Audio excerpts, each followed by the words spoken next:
Sarah Martinez had always been different from the other girls in her small Texas town. While they spent their afternoons at the mall or gossiping about boys, she found herself drawn to stories of heroism and sacrifice. Her bedroom walls were covered not with posters of pop stars, but with newspaper clippings about military operations and humanitarian missions around the world. Her father, Miguel Martinez, often found her reading military history books that were far too advanced for someone her age. "Mija, why don't you read something more normal for a 16-year-old?" he would ask, though his tone was more curious than critical. Miguel had served in the army during the Gulf War, and, while he rarely spoke about his experiences, he recognized something familiar in his daughter's eyes: a deep respect for those who served. Sarah's obsession with military history wasn't random. It stemmed from a story her father had told her when she was just 8 years old, about a soldier he had met during his deployment. The soldier's name was Staff Sergeant James "Jimmy" O'Brien, and, according to her father, he was the bravest man Miguel had ever known. Jimmy had saved 12 civilians during a bombing in Baghdad, carrying them one by one to safety while under heavy fire. He never made it back for the 13th person. The story had haunted Sarah for years, not because of its tragic ending, but because of the incredible courage it represented. She began researching everything she could about heroic military actions, particularly those involving the rescue of civilians. Her school friends found her interests odd, but Sarah didn't care. She felt a connection to these stories that she couldn't explain to anyone else. When Sarah turned 18, she made a decision that shocked her entire family. Against her parents' wishes and, despite having received a full scholarship to study journalism at the University of Texas, she enlisted in the Navy. Her dream was to become a hospital corpsman and eventually serve with the Marines, where she could make a real difference in saving lives. "You're throwing your life away," her mother, Rosa, cried when Sarah announced her decision. "You could be anything you want with that scholarship. Why choose something so dangerous?" But Sarah's mind was made up. She had found her calling, and no amount of pleading from her family could change it. The day she left for boot camp, her father pulled her aside and pressed something small and cold into her hand. It was his old dog tags from the Gulf War. "These kept me safe," he whispered, his voice thick with emotion. "Maybe they'll do the same for you." Boot camp at Naval Station Great Lakes was everything Sarah had expected and more. The physical demands pushed her body to its limits, while the mental challenges forced her to dig deep into reserves of strength she didn't know she possessed. But she thrived in the structured environment, quickly earning the respect of her drill instructors and fellow recruits. It was during her hospital corpsman training at Naval Medical Center Portsmouth that Sarah truly found her element. She excelled in every aspect of medical training, from basic first aid to advanced trauma care. Her instructors were impressed by her natural ability to remain calm under pressure and her almost intuitive understanding of emergency medicine. "Martinez, you've got something special," Chief Petty Officer Williams told her after a particularly intense simulation. "Have you ever considered trying out for Field Medical Service School? The Marines could use someone with your skills." Field Medical Service School (FMSS) was exactly what Sarah had been hoping for. After completing her hospital corpsman training, she was selected for the intensive program that would prepare her to serve alongside Marine units in combat zones. The training was grueling, combining advanced medical procedures with combat skills that would keep her alive in hostile environments. During her time at FMSS, Sarah formed close bonds with her fellow corpsmen and the Marines she trained alongside. They called her Doc, as was tradition for all Navy corpsmen serving with Marine units, and she wore the title with immense pride. These men and women became her brothers and sisters, and she would have done anything for them. It was also during this time that Sarah decided to get her first tattoo. She had been thinking about it for months, wanting something that would represent her commitment to her chosen path. But she didn't want something generic or cliché. She wanted something meaningful, something that told her story. After weeks of research and sketching, she finally designed what she wanted: a detailed medical caduceus intertwined with Marine Corps emblems, but at the center was something more personal, a small figure carrying another person to safety, surrounded by a circle of 13 stars. The image represented Staff Sergeant O'Brien's sacrifice and her own commitment to never leaving anyone behind. The tattoo artist, a gruff former Marine named Buck, was initially skeptical when Sarah showed him the design. "You sure about this, Doc?" This is pretty specific. Most people just get eagles or anchors or something. But, as Sarah explained the meaning behind each element, Buck's expression changed. By the time she finished her story, he was nodding with understanding. "I'll make sure this is perfect," he promised. "A tribute like this deserves the best work I can do." The tattoo took 4 hours to complete, covering most of Sarah's left shoulder blade. When Buck finally put down his needle and showed her the finished work in the mirror, Sarah felt tears welling up in her eyes. It was exactly what she had envisioned, a permanent reminder of why she had chosen this path and what she hoped to accomplish. After completing FMSS, Sarah received her first deployment orders. She would be attached to the 3rd Battalion, 5th Marine Regiment, deploying to Afghanistan as part of Operation Enduring Freedom. The news filled her with a mixture of excitement and nervousness. This was what she had trained for, what she had dreamed about, but the reality of heading into a combat zone was still intimidating. Her unit was stationed at Forward Operating Base Dilaram in Helmand Province, one of the most dangerous areas in Afghanistan. The base was constantly under threat from Taliban forces, and medical personnel like Sarah were in high demand. Almost every day brought new casualties, from IED explosions to sniper attacks to mortar rounds that fell too close to friendly positions. Sarah quickly proved herself invaluable to her unit. Her combination of medical expertise and combat training made her one of the most trusted corpsmen on the base. Marines who had initially been skeptical of the young woman from Texas soon learned to depend on her completely. She had a gift for staying calm under the most intense pressure and an uncanny ability to make life-or-death medical decisions in split seconds. Her reputation grew throughout the deployment. She saved the life of Lance Corporal Johnson after he stepped on an IED, performing emergency surgery in the back of a moving MRAP while under enemy fire.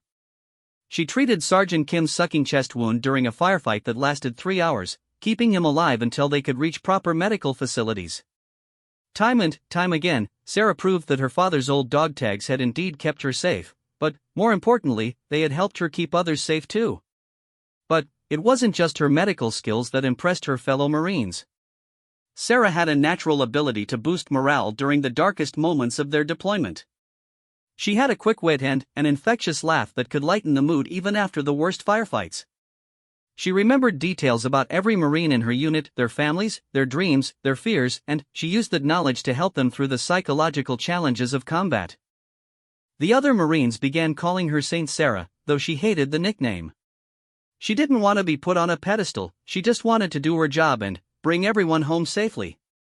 But the name stuck, and soon even Marines from other units had heard about the corpsman who seemed to have a guardian angel watching over her and everyone she treated.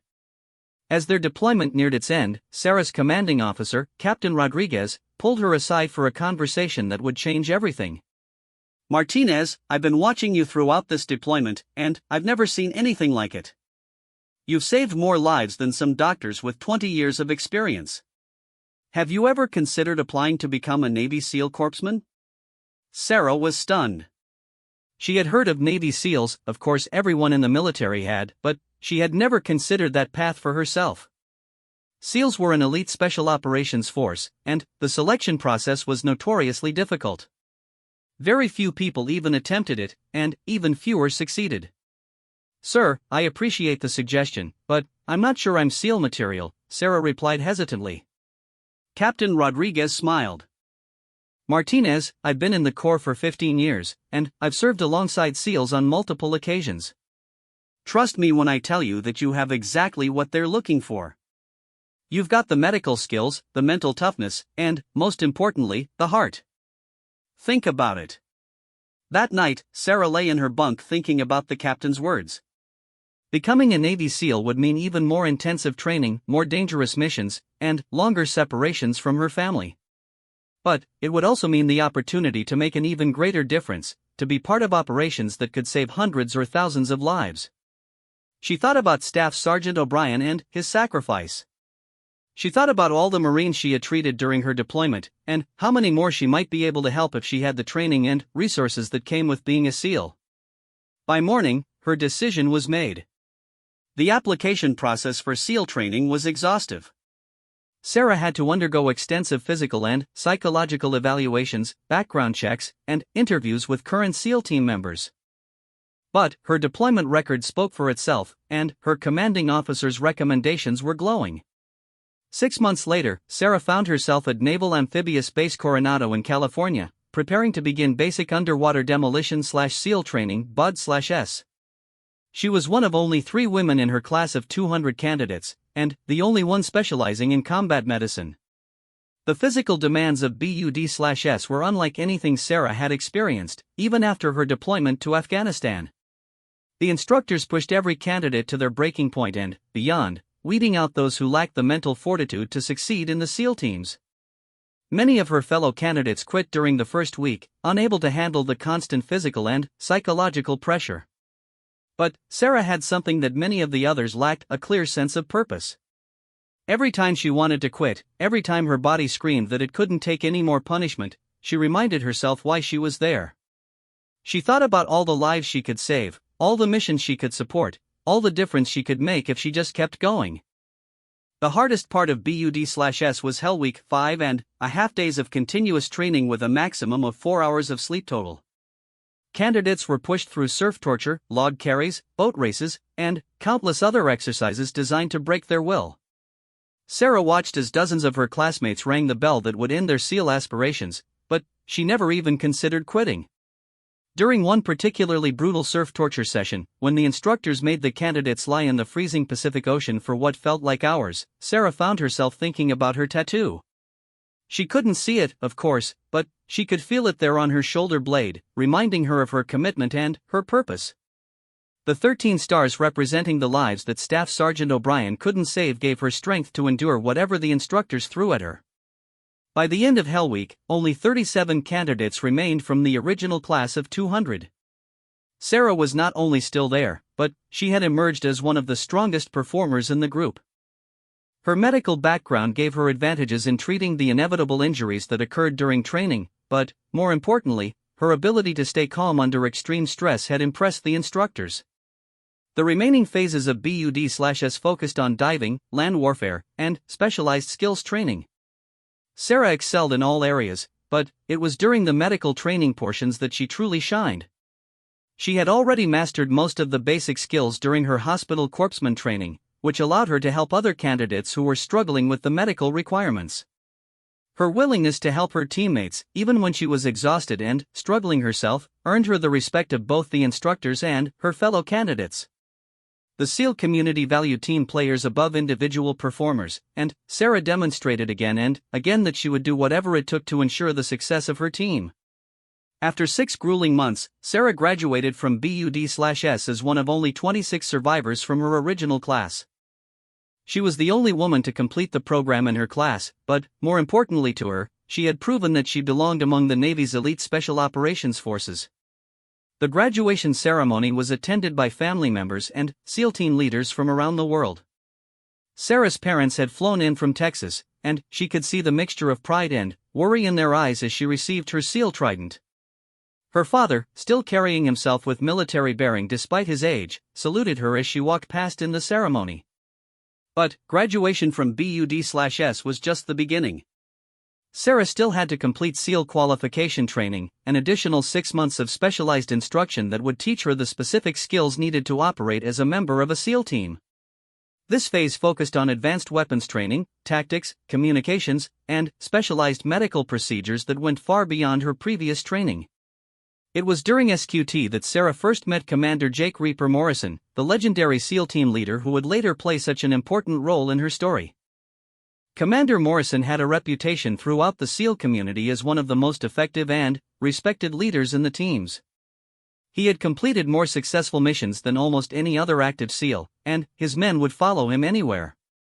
Morrison was observing the SQT candidates during a particularly challenging exercise when he first noticed Sarah. The exercise involved treating multiple casualties under simulated enemy fire, and Sarah's performance was flawless. She moved with confidence and precision, treating each casualty with exactly the right procedures while maintaining awareness of the tactical situation around her. "Who's the corpsman?" Morrison asked the SQT instructor. "That's Martinez, sir. She's been exceptional throughout the program. Best medical skills I've seen in 20 years of training SEALs." Morrison nodded, making a mental note to keep an eye on Sarah's progress. Good SEAL corpsmen were worth their weight in gold, and, from what he had seen, Martinez had the potential to be something special. After completing SQT, Sarah received her first assignment to SEAL Team 7 based in Coronado. She was nervous about joining an established team, knowing that she would have to prove herself all over again to a new group of operators who might be skeptical of her abilities. Her concerns proved to be unfounded. The members of SEAL Team 7 had heard about her performance during training, and they welcomed her with the respect reserved for someone who had earned their place through dedication and skill. Within weeks, Sarah had integrated seamlessly into the team, and her teammates began to depend on her medical expertise. Her first mission with the team was a training exercise in the Philippines, working with local forces to improve their counter-terrorism capabilities. While it wasn't a combat deployment, it gave Sarah valuable experience working in the field with her new teammates and learning the specific procedures and protocols that SEAL Team 7 used. It was during this deployment that Sarah first noticed some of her teammates making comments about her tattoo. During the humid Philippine heat, everyone worked in minimal clothing, and Sarah's detailed shoulder tattoo was clearly visible. Some of the newer team members seemed curious about the intricate design, but they didn't ask her about it directly. It wasn't until they returned to Coronado that the comments began to bother her. During a team gathering at a local bar, she overheard two newer SEALs making jokes about her elaborate artwork and questioning whether someone with such a flashy tattoo could really be serious about the job. Sarah chose to ignore the comments, knowing that she would prove herself through her actions rather than her words. But the incident planted a seed of self-doubt that would grow over the coming months. She began to wonder if her tattoo, which meant so much to her personally, might actually be hurting her professional reputation. The doubt only grew stronger when she applied for a position on one of the more elite SEAL teams. During the interview process, one of the senior officers made a comment about maintaining professional appearance standards while looking pointedly at her tattoo. Although she wasn't explicitly told that her tattoo was a problem, Sarah couldn't shake the feeling that it was being held against her. Despite her growing concerns about how others perceived her tattoo, Sarah continued to excel in her role with SEAL Team 7. She participated in several successful missions, including a hostage rescue operation in Somalia where her medical skills saved the lives of 2 kidnapping victims who had been severely injured by their captors.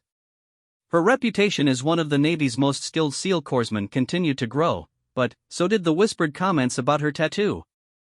Some people seemed to view it as evidence that she was more interested in making a statement than in doing her job professionally. Others questioned whether someone with such obvious body art could be trusted with the most sensitive missions. The irony wasn't lost on Sarah. The tattoo that meant everything to her, her tribute to heroism and sacrifice, was being interpreted by some as evidence of frivolity or poor judgment. She considered having it removed or covered, but every time she thought about it, she remembered why she had gotten it in the first place. The tattoo represented her commitment to never leaving anyone behind, her dedication to the memory of Staff Sergeant O'Brien, and her promise to honor the sacrifice of all those who had given their lives in service to others. Removing it would feel like betraying everything she believed in, but keeping it seemed to be limiting her opportunities for advancement within the SEAL community. As Sarah struggled with this dilemma, she had no idea that her life was about to change dramatically.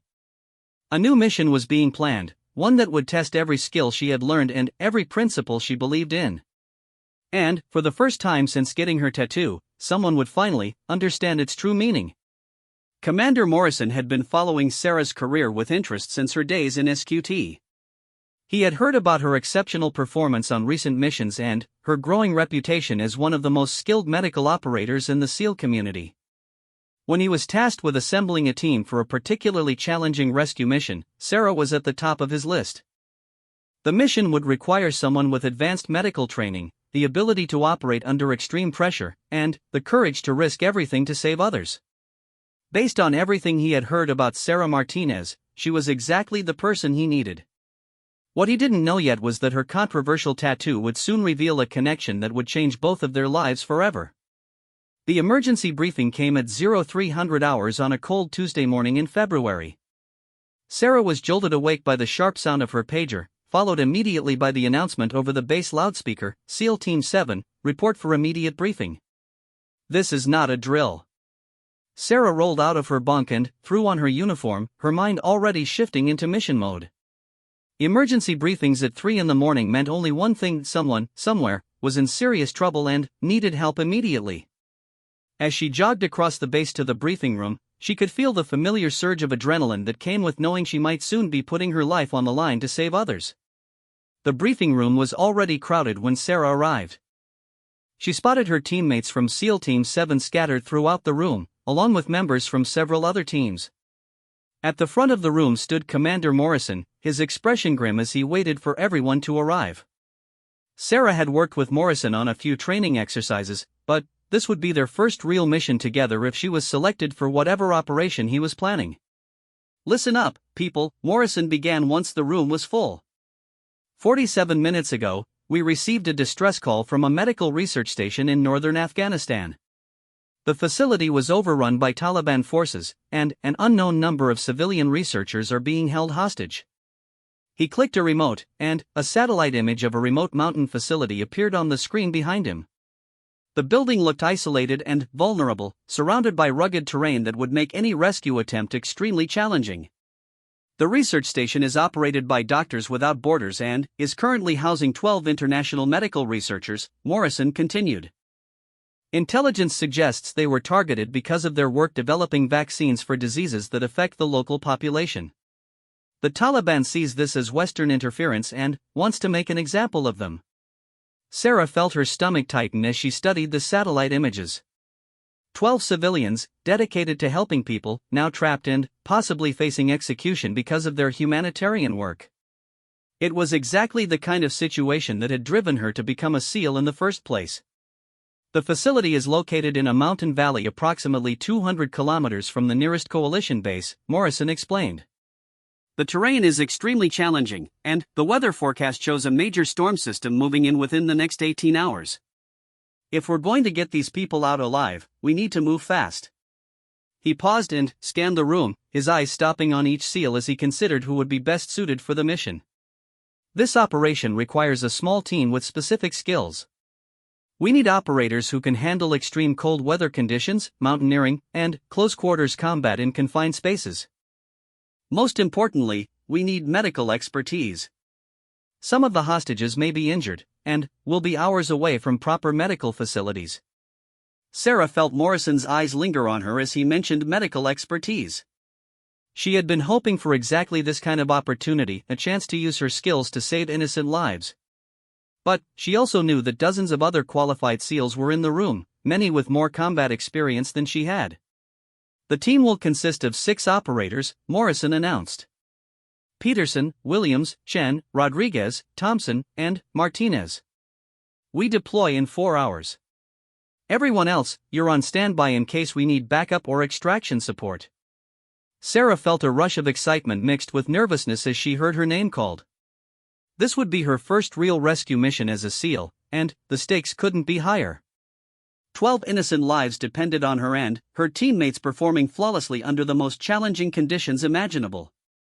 The next 4 hours passed in a blur of preparation and planning.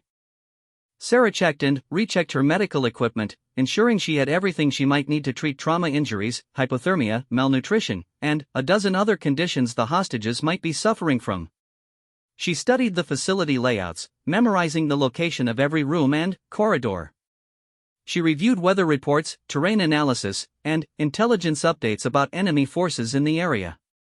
During the equipment check, Sarah noticed some of her newer teammates giving her the same look she had grown accustomed to, curious glances at her tattoo mixed with barely concealed skepticism about her abilities. She was wearing a tank top in the warm equipment room, and her detailed shoulder tattoo was clearly visible. She caught Peterson and Williams exchanging glances and whispering comments she couldn't quite hear, but their tone made their opinions clear enough. Focus on the mission, she told herself firmly. She had dealt with skeptical teammates before, and she knew the best way to earn their respect was through her performance in the field. Once they saw her skills in action, any doubts about her tattoo or her place on the team would disappear. The flight to Afghanistan took 14 hours, with refueling stops that felt interminable to Sarah's anxious mind. She used the time to review medical procedures and study intelligence reports about the hostage situation. According to their latest information, all 12 researchers were still alive, but at least 2 were believed to be injured from the initial assault on the facility.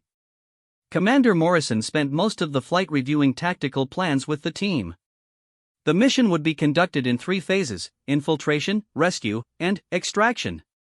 The most challenging aspect would be the infiltration. They would need to hike 15 kilometers through treacherous mountain terrain in the middle of winter, then scale a sheer rock face to reach the facility without being detected by enemy sentries. "The weather is going to be our biggest enemy," Morrison explained as they flew over the snow-covered peaks of the Hindu Kush Mountains. "Temperature will drop to minus 30 degrees Fahrenheit once the sun goes down, and the storm front is moving in faster than expected. We'll have maybe a 6-hour window to complete this operation before conditions become impossible." Sarah studied the mission timeline carefully. 6 hours to hike 15 kilometers through mountain terrain, scale a cliff, neutralize enemy forces, locate and treat the hostages, and get everyone to the extraction point. It would require split-second timing and flawless execution from every team member. When they finally reached their deployment point, a coalition forward operating base in eastern Afghanistan, Sarah was shocked by the harsh conditions they would be operating in. The temperature was already well below zero, and the wind was howling with a fury that made normal conversation impossible. Snow was falling steadily, and visibility was limited to just a few hundred meters. "Are you sure about this weather?" Peterson shouted to Morrison over the wind as they prepared their gear. "Maybe we should wait for conditions to improve." Morrison shook his head firmly. "Every hour we delay increases the chances that those hostages will be executed. We go now, or we risk not having anyone left to save." The team suited up in their specialized cold weather gear, layer upon layer of insulation and protection against the brutal mountain environment.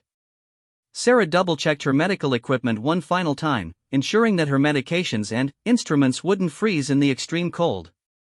She had trained for operations in harsh environments, but this would be her first real test of those skills. As they prepared to move out, Sarah noticed Morrison watching her carefully. She couldn't tell if he was having second thoughts about including her on the mission or if he was simply assessing her readiness. Either way, she was determined to prove that his confidence in her abilities was justified. The hike through the mountains was even more challenging than Sarah had anticipated. The thin air at high altitude made every step an effort, and the deep snow hidden beneath treacherous ice made footing uncertain. Several times, team members nearly fell into hidden crevasses that could have ended the mission before it really began.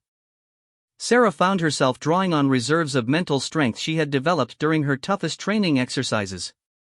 Every time the cold seemed to penetrate her protective layers, every time the wind threatened to knock her off her feet, she reminded herself why she was there. 12 innocent people were counting on her and her teammates to reach them before it was too late.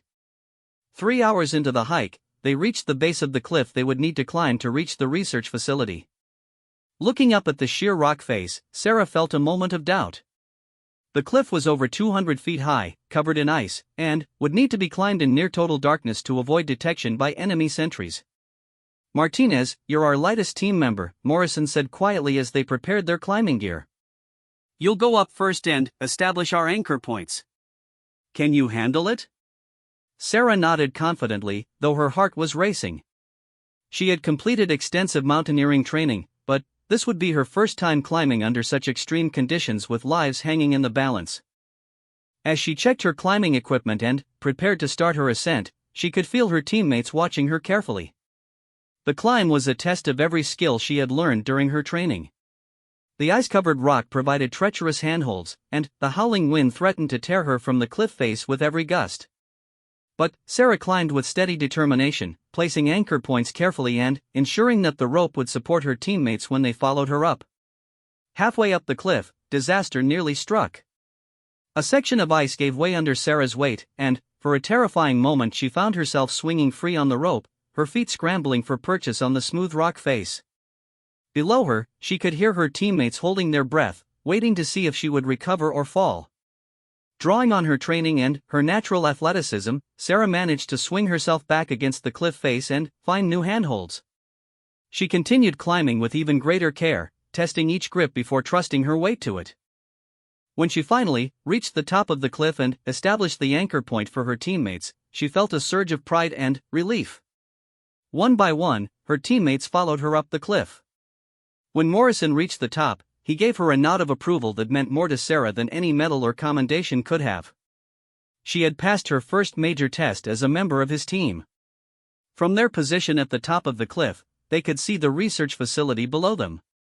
The building was larger than it had appeared in the satellite photos, a sprawling complex of laboratories and living quarters nestled in a small valley.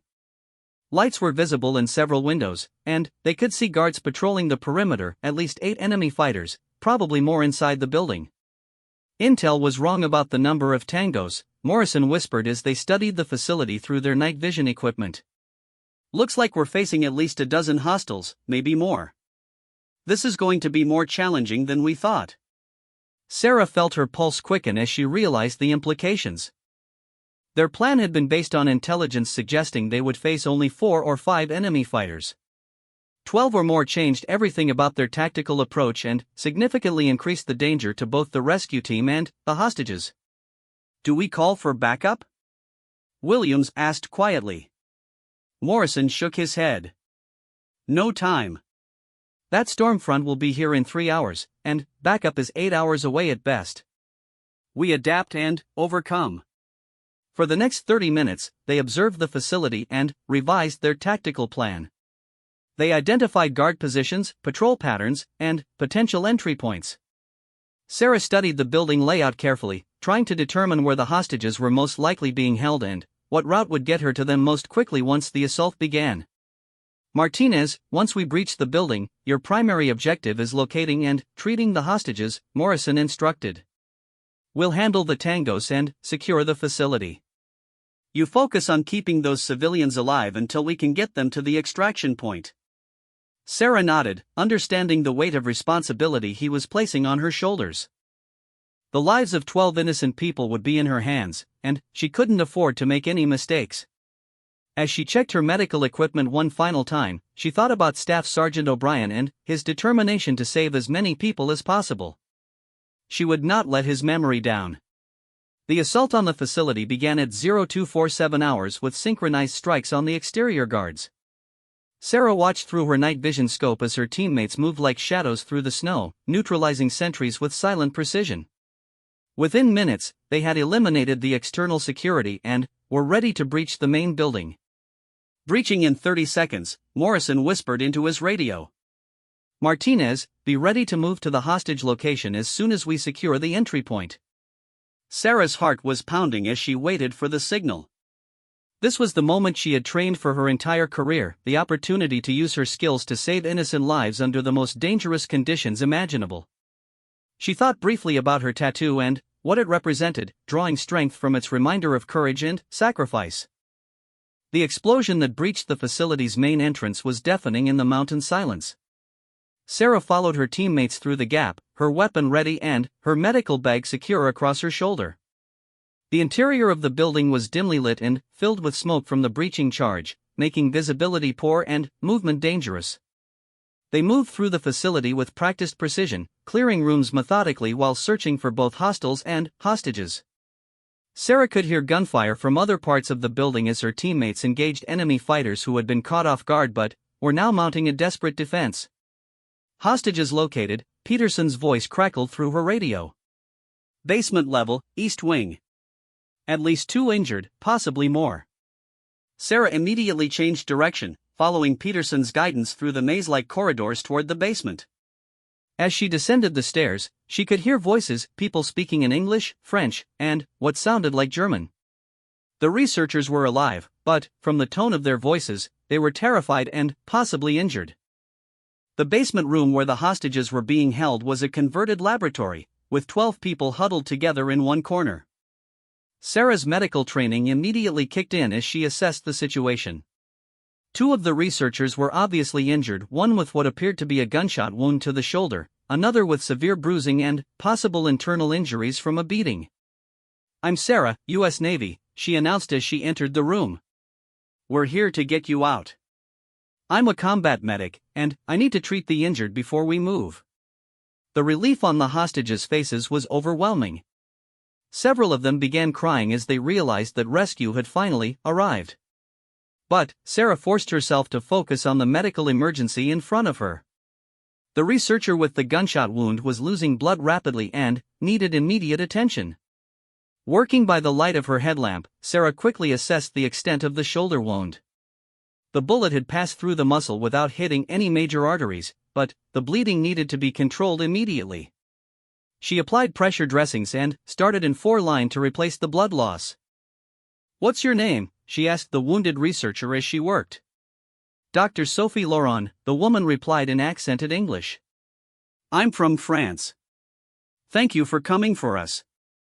"We're going to get you out of here, Dr. Laurent," Sarah promised as she secured the bandages. "Just stay with me and do exactly what I tell you." The second injured researcher had been beaten severely by his captors and was showing signs of possible internal bleeding. Sarah's examination revealed tender abdomen and signs of shock that suggested serious internal injuries. This patient would need immediate surgical intervention once they reached proper medical facilities, but, for now, she could only stabilize him and hope he would survive the evacuation. As Sarah worked on treating the injured researchers, she could hear the battle raging upstairs. Her teammates were systematically clearing the facility, but enemy resistance was fierce. Several times, the lights flickered or went out completely as the electrical system was damaged by gunfire or explosions. "Doc, we need to move," Morrison's voice came through her radio. "Storm's getting worse, and we've got more tangos moving in from the surrounding area. How much longer do you need?" Sarah looked at her patients and made a quick decision. Dr. Laurent was stable enough to move, but the other injured researcher was in critical condition. Moving him too quickly could kill him, but staying in the facility much longer would probably kill them all. "Give me 2 more minutes," she radioed back. "I need to stabilize the critical patient for transport." Working faster than she ever had before, Sarah administered pain medication and fluid replacement therapy to the severely injured researcher. She couldn't do anything about the possible internal bleeding, but she could make him comfortable and give him the best chance of surviving the evacuation. "All right, people, listen carefully," she announced to the group of hostages. "We're going to move out of here in 60 seconds. Stay close together, follow my teammates' instructions exactly, and don't stop moving until we reach the extraction point. Some of you will need to help carry the injured. Can you do that?" The researchers nodded eagerly, clearly ready to do whatever was necessary to escape their captors. Sarah quickly organized them into a group that could move efficiently while supporting the 2 injured members. As they prepared to leave the basement, Sarah heard Morrison's voice over the radio again. "All teams, we've got company. Multiple vehicles approaching from the north. We need to evacuate now." The evacuation from the facility was a nightmare of snow, gunfire, and desperate movement through treacherous terrain. Sarah found herself helping to carry Dr. Laurent while also providing medical support to the critically injured researcher who was being transported on an improvised stretcher made from their climbing gear. The storm that had been threatening all night finally arrived with full fury as they began their retreat from the facility. Visibility dropped to nearly zero, and the wind was so strong that it was difficult to maintain footing on the steep mountain slopes. But Sarah and her teammates pressed forward, knowing that stopping meant death for all of them. Halfway to the extraction point, the critically injured researcher went into shock.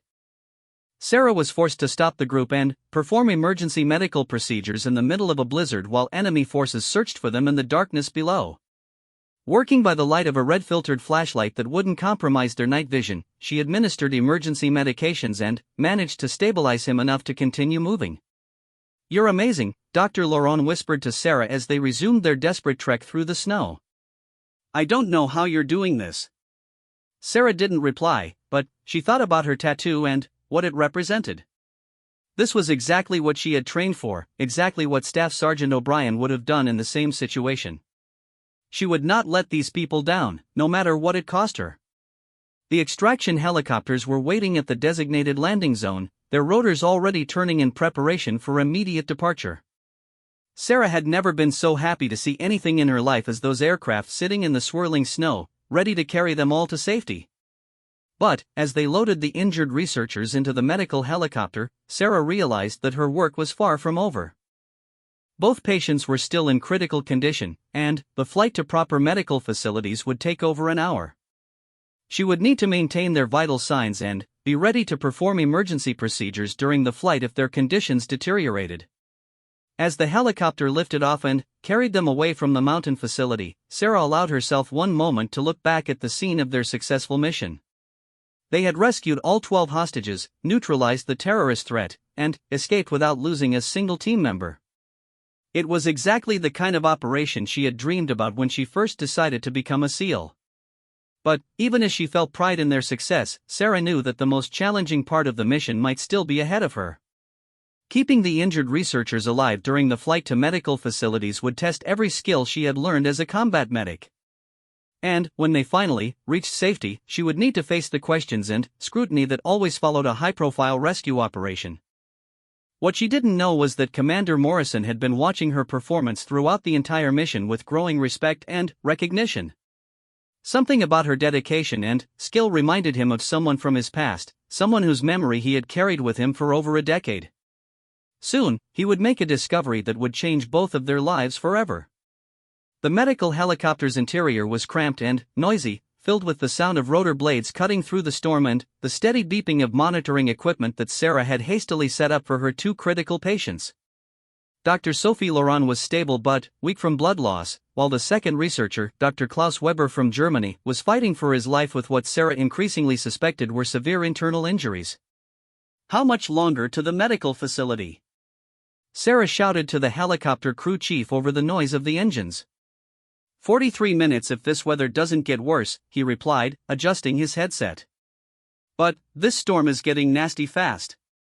We might have to divert to a closer landing zone. Sarah nodded grimly as she checked Dr. Weber's vital signs again.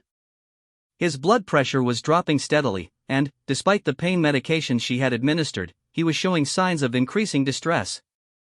The improvised stretcher they had constructed was holding up, but she knew that every minute of delay decreased his chances of survival. Commander Morrison sat near the helicopter's door, speaking quietly into his radio to coordinate with ground forces and update their superiors on the mission status. Periodically, he glanced over at Sarah as she worked on her patients, and she could sense that he was evaluating her performance under these extreme conditions.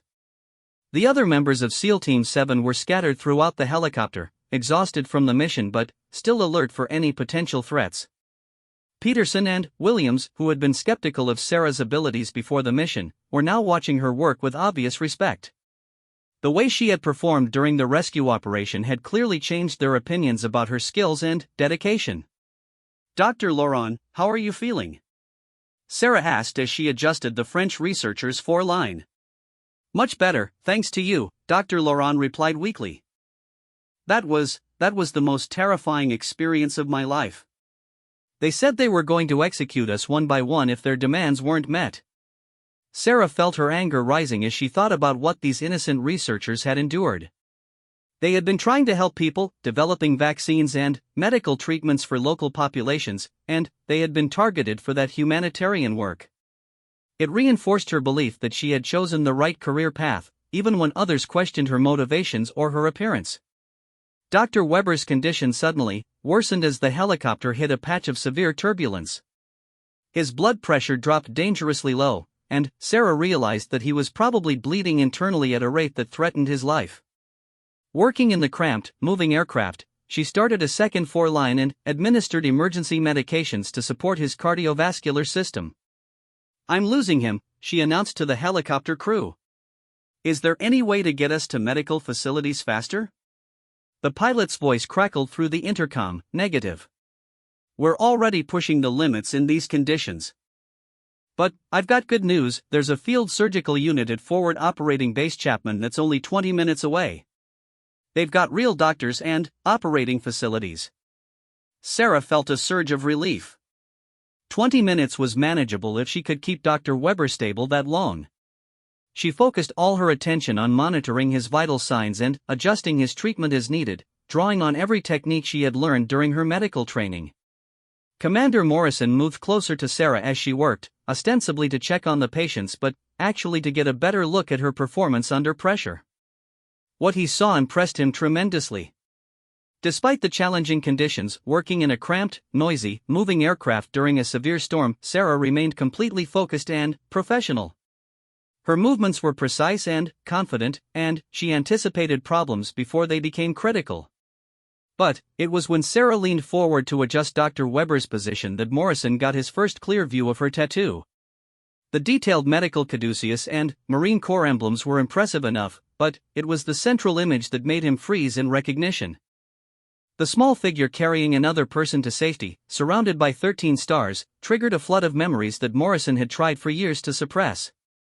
Morrison's mind flashed back to Baghdad, Iraq, 15 years earlier. He had been a young Navy SEAL then, attached to a joint task force conducting urban warfare operations.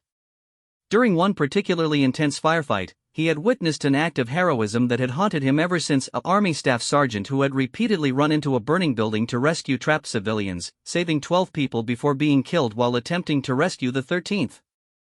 The hero's name had been Staff Sergeant James Jimmy O'Brien, and Morrison had watched the entire rescue operation from a rooftop position where he was providing sniper support. O'Brien had been shot twice while making his final rescue attempt, but he had continued trying to reach the last trapped civilian until a secondary explosion brought down the building. Morrison had included a detailed account of O'Brien's heroism in his after-action report, and O'Brien had been posthumously awarded the Medal of Honor for his actions. But Morrison had never forgotten the sight of that brave soldier carrying civilians to safety while under heavy fire. The image had become a symbol to him of everything the military represented at its best: selfless service, courage under fire, and the willingness to sacrifice everything to save others. And now, looking at Sarah's tattoo, he realized that someone else shared his respect for Staff Sergeant O'Brien's sacrifice.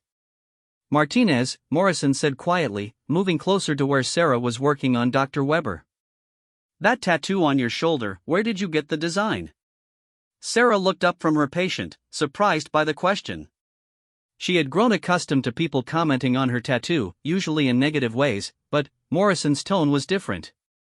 There was no judgment or criticism, only intense curiosity. "It's a personal tribute, sir," she replied carefully, not wanting to get into a long conversation while she was treating a critical patient.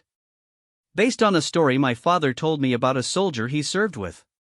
Morrison felt his pulse quicken. "What was the soldier's name?" Sarah hesitated, unsure why Morrison was asking about this during a medical emergency. But something in his expression made her think the question was more than casual curiosity. "Staff Sergeant James O'Brien, sir. He died saving civilians in Baghdad during Operation Iraqi Freedom." Morrison felt as if he had been hit in the chest. Not only did Sarah know O'Brien's name, but her entire tattoo was a tribute to his heroism. The 13 stars represented the people O'Brien had tried to save, and the central image captured the essence of his sacrifice. Morrison realized that he was looking at someone who understood and honored the same values that had driven him throughout his military career. "I was there," Morrison said quietly. "I was the sniper providing overwatch during that operation. I watched Staff Sergeant O'Brien save those civilians, and I wrote the report that recommended him for the Medal of Honor." Sarah's hands stopped moving for a moment as she processed Morrison's words. She looked up at him with wide eyes, seeing him in an entirely new light. This man had witnessed the heroic action that had inspired her entire military career. He had been there when Staff Sergeant O'Brien made his ultimate sacrifice. "You were there," she whispered. "You saw what he did?" Morrison nodded solemnly. "Every detail. He was the bravest man I've ever seen." "Your father served with him?" "During the Gulf War, before Iraq," Sarah explained as she continued working on Dr. Weber. "My father always said that Staff Sergeant O'Brien was the finest soldier he ever knew. When I decided to join the military, I got this tattoo to remind me of what real courage looks like." Morrison studied the tattoo more carefully, appreciating the thoughtful design and the obvious meaning behind each element. The medical caduceus represented Sarah's chosen specialty, the Marine Corps emblem showed her respect for the Marines she served alongside, and the central image of O'Brien carrying civilians to safety captured the essence of heroic service.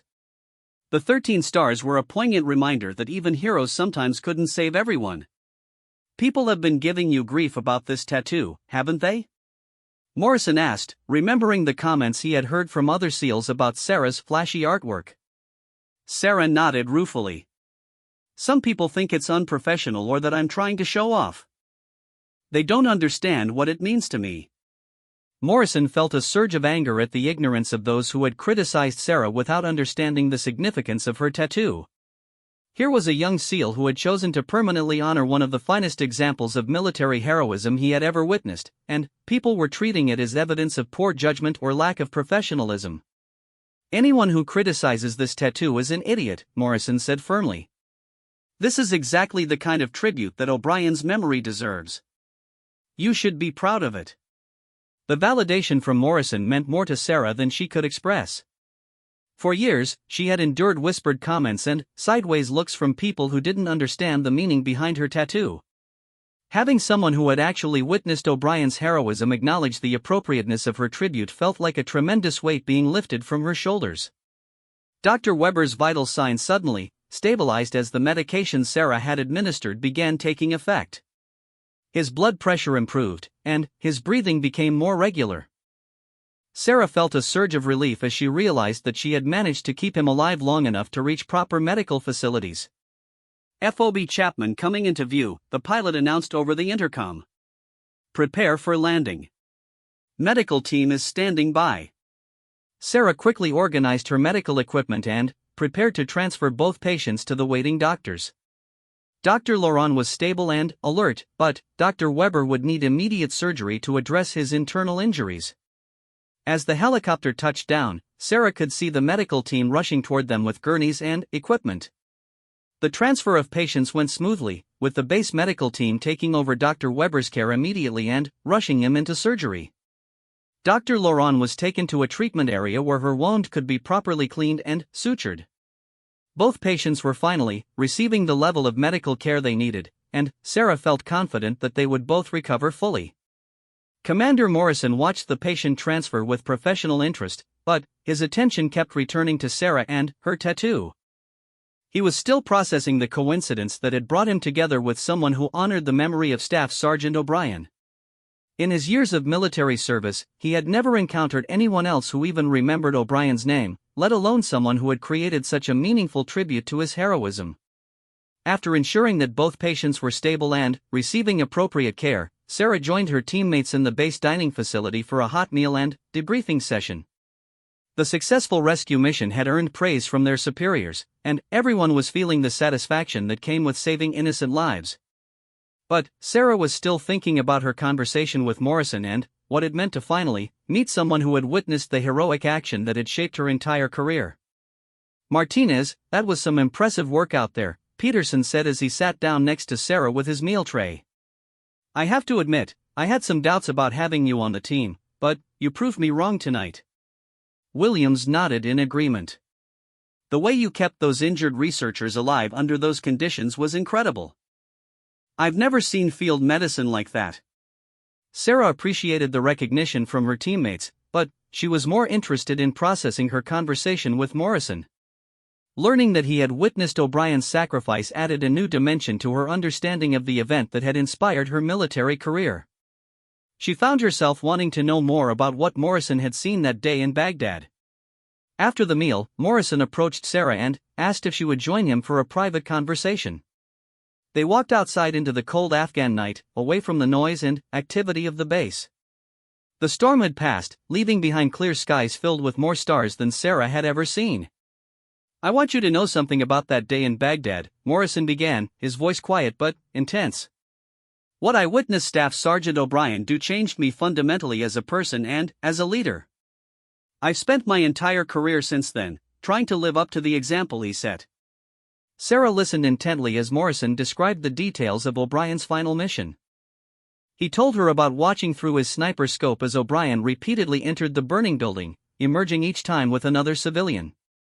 He described O'Brien's determination to reach the final trapped person despite being wounded and knowing that the building was on the verge of collapse.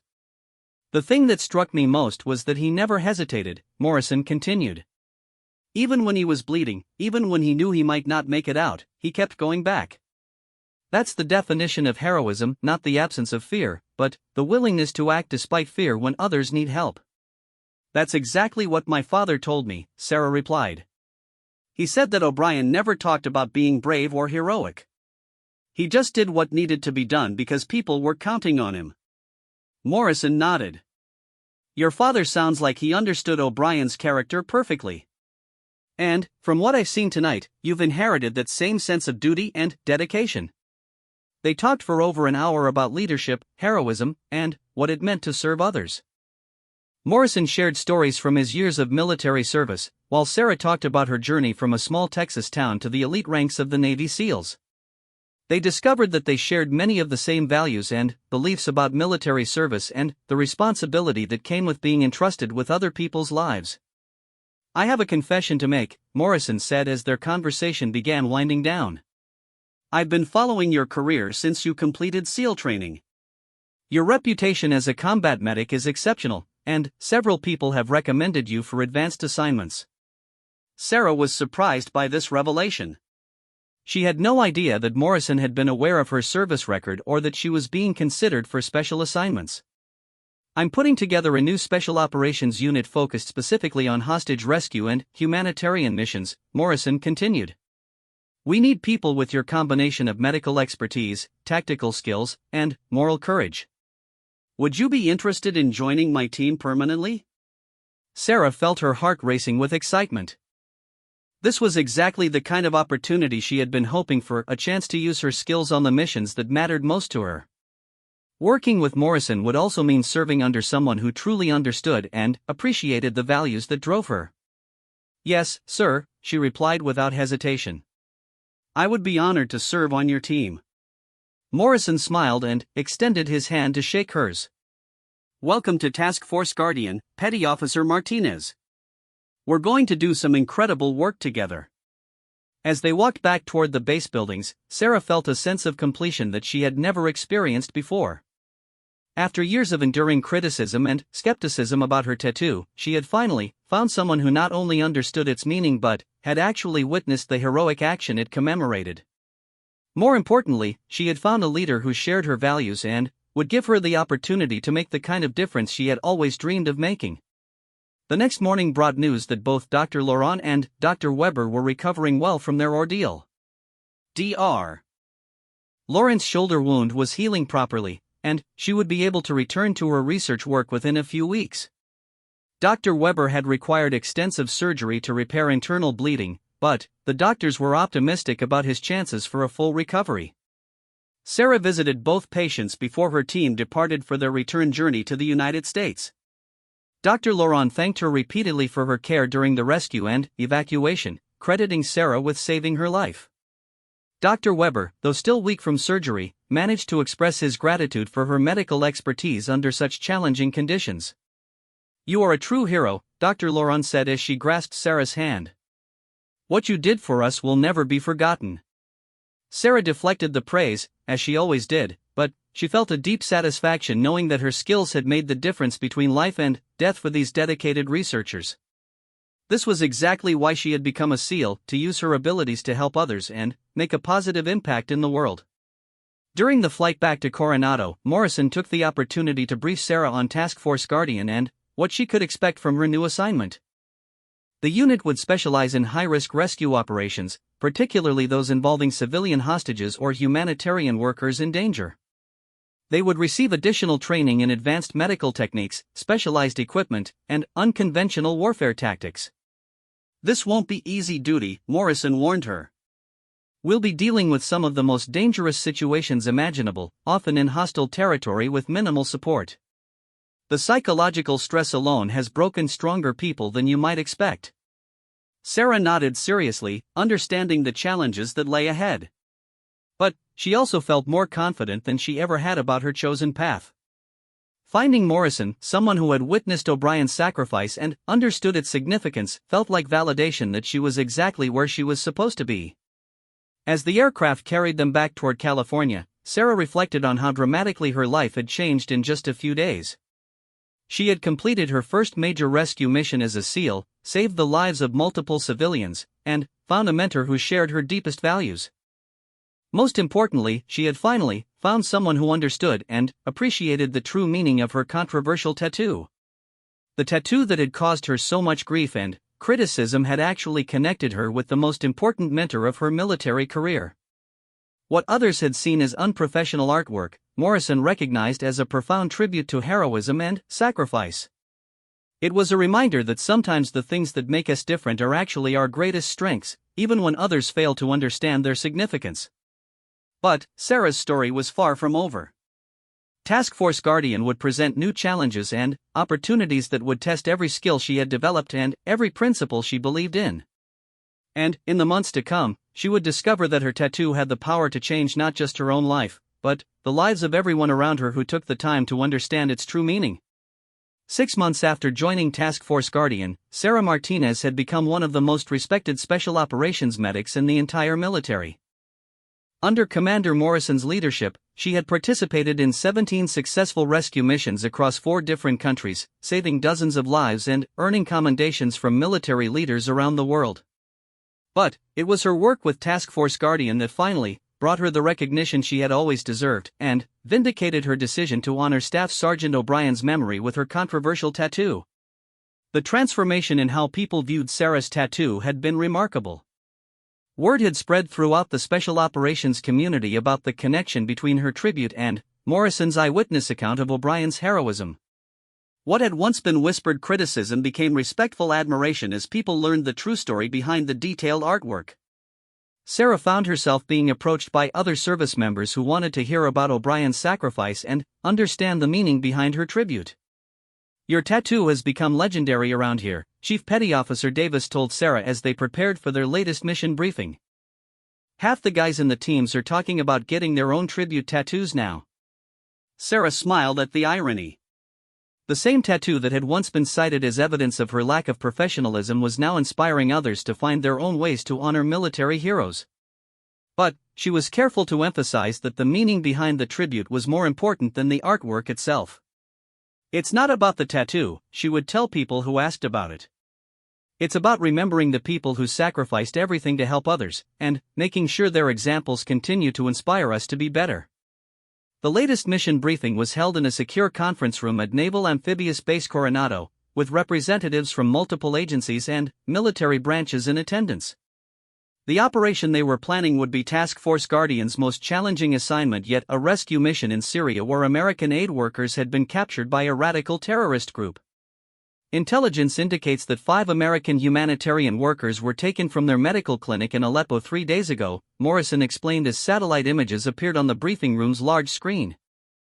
The terrorist group responsible has demanded a ransom of $50 million and the release of captured fighters from military prisons. Sarah studied the intelligence photos carefully. The captured aid workers included 2 doctors, 2 nurses, and a medical technician, all civilians who had volunteered to provide medical care in one of the world's most dangerous conflict zones. They had been targeted specifically because of their American nationality and their work helping Syrian civilians. "The group holding them is known for executing hostages if their demands aren't met," Morrison continued grimly. "Previous negotiations have been unsuccessful, and intelligence suggests they're planning to begin executions within 48 hours.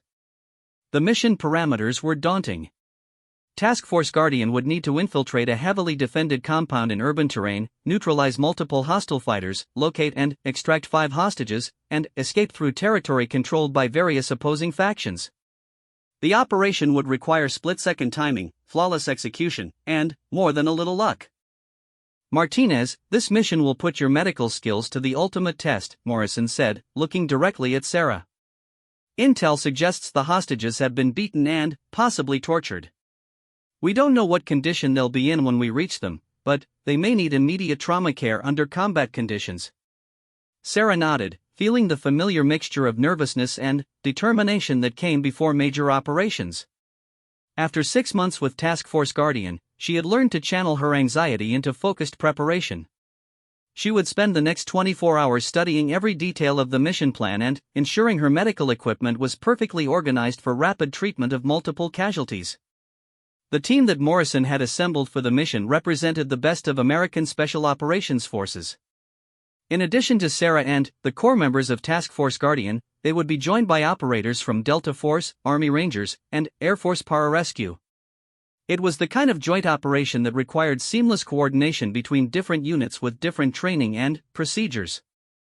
During the pre-mission preparation phase, Sarah found herself working closely with Sergeant First Class Michael Torres, a Delta Force medic who had heard about her reputation and, specifically requested to be partnered with her for the medical aspects of the operation.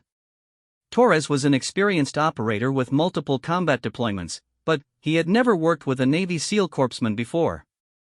"I've heard a lot about your work with Task Force Guardian," Torres told Sarah as they organized their medical supplies. "The word is that you're the best combat medic in the special operations community." Sarah appreciated the recognition, but she was more interested in ensuring that they could work together effectively during the mission. They spent hours coordinating their medical procedures and equipment, making sure they could seamlessly support each other during the chaos of a rescue operation. "That tattoo of yours has quite a story behind it," Torres commented as they worked. "I had a friend who served with Staff Sergeant O'Brien during his first deployment to Iraq. He always said O'Brien was the most selfless person he'd ever met." Stories like Torres's had become common as word spread about the meaning behind Sarah's tattoo. She had discovered that O'Brien's influence extended far beyond the specific incident in Baghdad that Morrison had witnessed. Throughout his military career, O'Brien had consistently demonstrated the kind of courage and dedication that inspired everyone around him. "The more I learn about him, the more I realize how much his example continues to influence people," Sarah replied. "That's exactly what I hoped my tattoo would represent, a reminder that individual acts of courage can inspire others for generations." The infiltration into Syria was accomplished using a combination of aircraft and ground vehicles that got Task Force Guardian to within 15 kilometers of their target. From there, they would move on foot through urban terrain that was partially controlled by government forces, partially controlled by various rebel groups, and partially controlled by the terrorist organization holding the American hostages. Moving through the war-torn city of Aleppo was like traveling through a nightmare. Buildings that had once housed families and businesses were now skeletal ruins, their walls pockmarked with bullet holes and shattered by explosions. The streets were empty except for stray dogs and the occasional military patrol, creating an eerie silence that was broken only by distant gunfire and the sound of aircraft overhead. Sarah had seen combat zones before, but nothing had prepared her for the complete devastation that surrounded them. Every block told a story of violence and suffering, and she found herself thinking about the innocent civilians who had been caught up in this conflict through no fault of their own. It reinforced her commitment to the mission and her determination to rescue the American aid workers who had been trying to help people in this devastated city. The terrorist compound where the hostages were being held was located in a former government building that had been heavily fortified with sandbags, razor wire, and armed guards.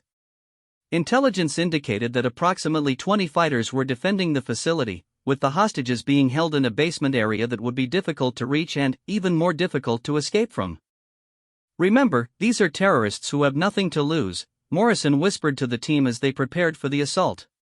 "They know that capture means death or life imprisonment, so they'll fight to the end.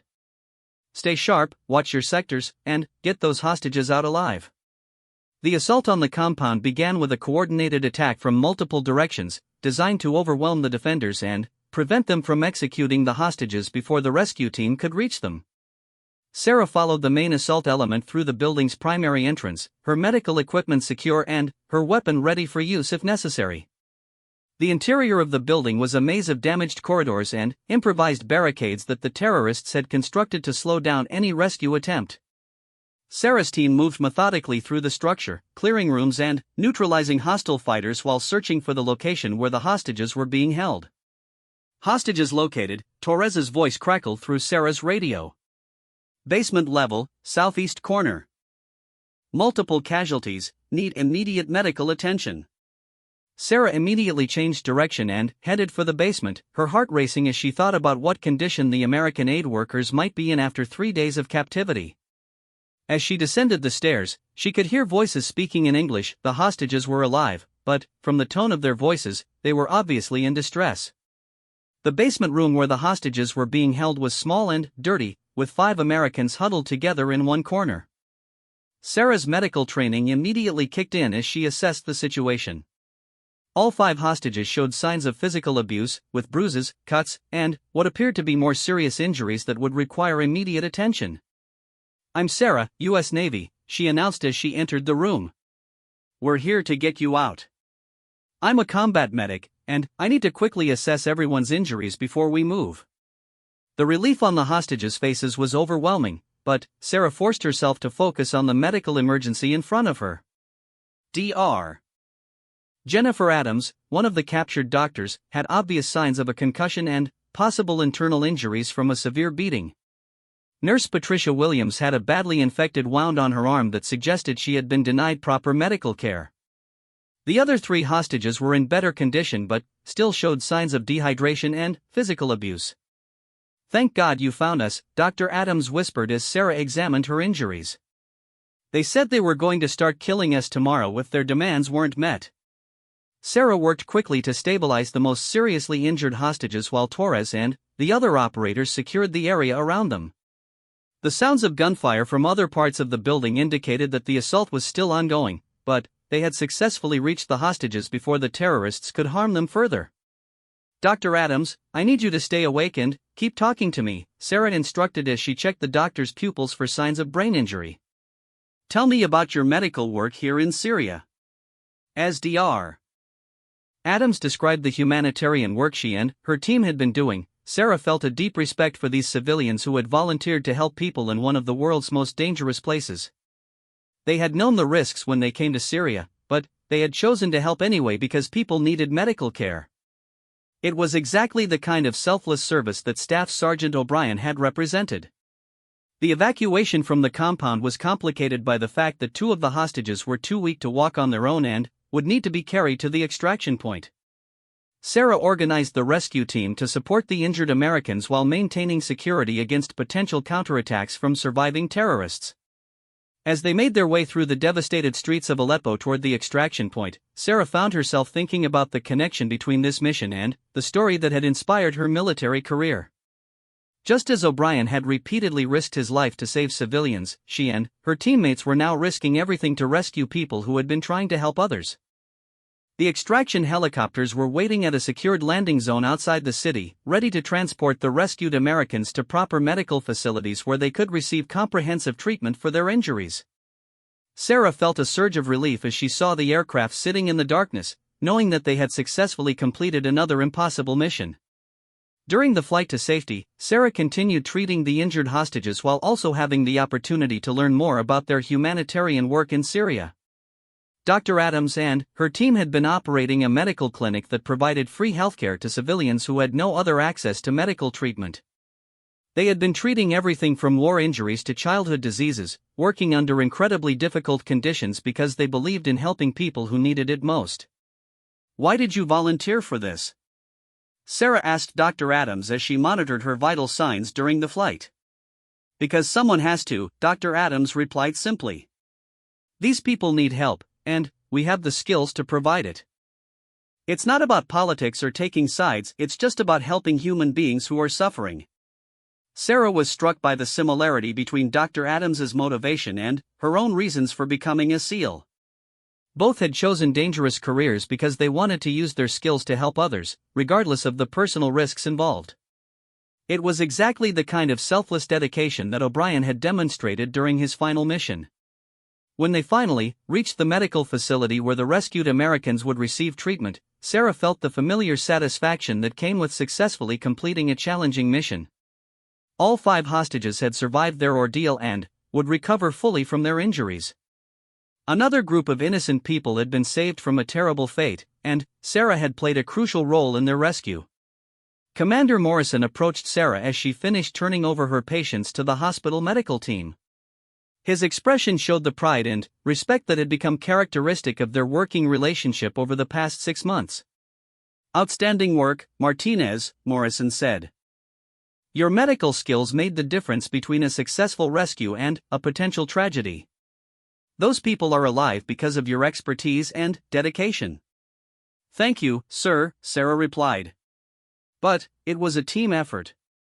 Everyone played their part perfectly. Morrison smiled at her characteristic modesty. In the months since discovering the meaning behind her tattoo, he had watched Sarah grow into one of the finest special operations professionals he had ever worked with. Her combination of medical expertise, tactical skills, and moral courage made her exactly the kind of person that Task Force Guardian needed for its most challenging missions. "I have some news for you," Morrison continued. "Your work with Task Force Guardian has been noticed at the highest levels of the military. You're being recommended for promotion to Chief Petty Officer, and there's talk of you receiving the Navy Cross for your actions during the Syria mission." Sarah felt overwhelmed by the recognition. The Navy Cross was one of the highest decorations for valor that could be awarded to a Navy service member, and being recommended for promotion to Chief Petty Officer represented a significant advancement in her career. But, more importantly to her, the recognition validated her approach to military service and her commitment to helping others. Over the following weeks, news of Sarah's heroism during the Syria rescue mission spread throughout the military community.